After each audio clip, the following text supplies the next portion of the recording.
Hello বন্ধুরা, কেমন আছো তোমরা সবাই? আশা করছি তোমরা সবাই অনেক অনেক ভালো আছো। আমিও খুব ভালো আছি। চলে এসেছি আবার একটা নতুন ব্লগ তোমাদের সঙ্গে শেয়ার করতে। আজকের ব্লগটার প্রথমেই তোমাদের একটা দুর্ঘটনা শেয়ার করে ব্লগটাকে শুরু করছি।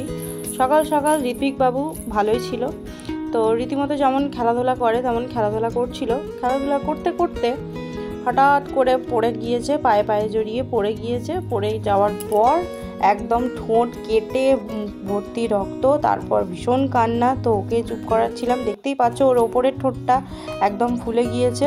তো এখন যাই হোক, রক্তটা বন্ধ হয়েছে, তো একটু ফুলে গিয়েছে। তো সেই জন্য একটু টেনশন করছি। ডাক্তারকে ফোন করেছিলাম, ডাক্তার বললো চিন্তার কোনো কারণ নেই, ব্লাড যেগুলো বেরিয়ে গেছে তো ওটা ধীরে ধীরে সেরে যাবে, তো একটু সময় লাগবে সেটাই বললো। চিন্তা তো আমার একটু হচ্ছিল, এই কারণ যেহেতু ঋত্বিকবাবু অনেকটাই ছোট, বলতেও পারছে না যে কোথায় ব্যথা লেগেছে কি। তো যেটুকু আমরা বুঝতে পেরেছি সে মতো ট্রিটমেন্ট করছি।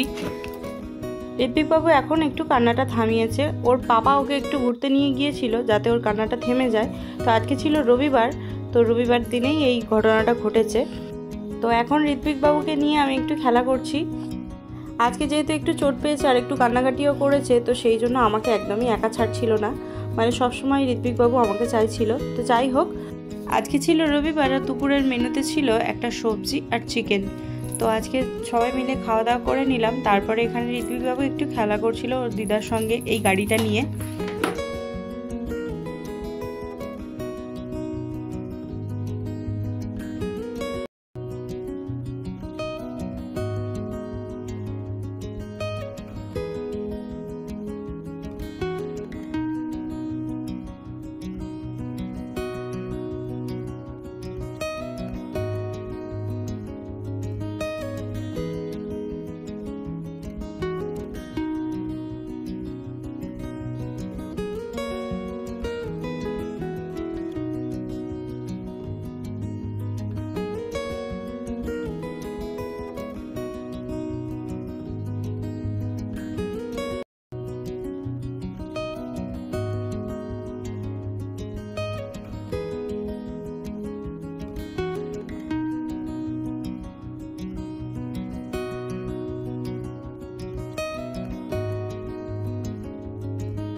ঘরের এত জায়গা আছে, ঋত্বিকবাবুর একদমই পছন্দ না সেই জায়গাগুলো। ওর সেই কোথায় সেই কোণে একটুখানি জায়গা, সেখানে ও বসে বসে খেলা করবে।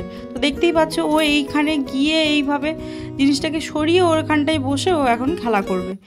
এখনো পর্যন্ত তো সব ঠিকই আছে। তো এখন এই যে সন্ধ্যার দিকে খেলা করছিল, খেলা করতে করতে একটা ঘটনা ঘটিয়ে ফেলেছে আবার।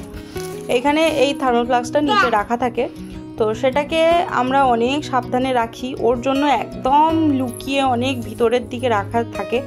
তো সেটাকে আজকে কোনো মতে হাতে পেয়ে গিয়েছে। হাতে নিয়ে জিনিসটাকে ভীষণ জোরে একদম ফেলে দিল, আর এতে ছিল ভর্তি গরম জল। ভিতরের কাঁচটা একদম ভেঙে গুঁড়ো গুঁড়ো হয়ে গেছে, দেখতেই পাচ্ছ। আর ভিতরে যেহেতু গরম জল ছিল সেই জন্য এখনও ভাব উঠছে।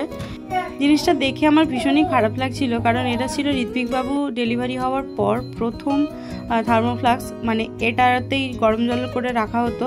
আর যখন আমি ওকে ফর্মুলা মিল্ক খেত, মানে আমার যখন সি সেকশন ওটি হয়েছিল, তারপরে তো আমি ওকে ব্রেস্ট ফিডিং করাতে পারতাম না প্রথম, তো তখন ও ফর্মুলা মিল্ক খেত। তো সেই জন্য এখানে গরম জল রাখা থাকতো। তো সেই জিনিসটা মানে একটা আমার খুব খারাপ লাগছিল যে সেই জিনিসটা এরকমভাবে নষ্ট হয়ে গিয়েছে। তো আমাদেরই ভুল।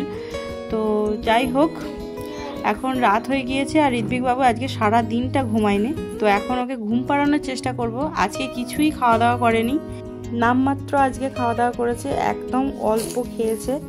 তো যাই হোক, ওকে এখন ঘুম পাড়ানোর চেষ্টা করব, তারপর আমরাও খাওয়া দাওয়া করে নেবো। আজকে রাতে ছিল চিকেন আর রুটি। আজকে ব্লগটাকে এখানেই এন্ড করে দিচ্ছি। দেখা হচ্ছে পরের কোনো ব্লগে। সুস্থ থেকো, ভালো থেকো, টাটা।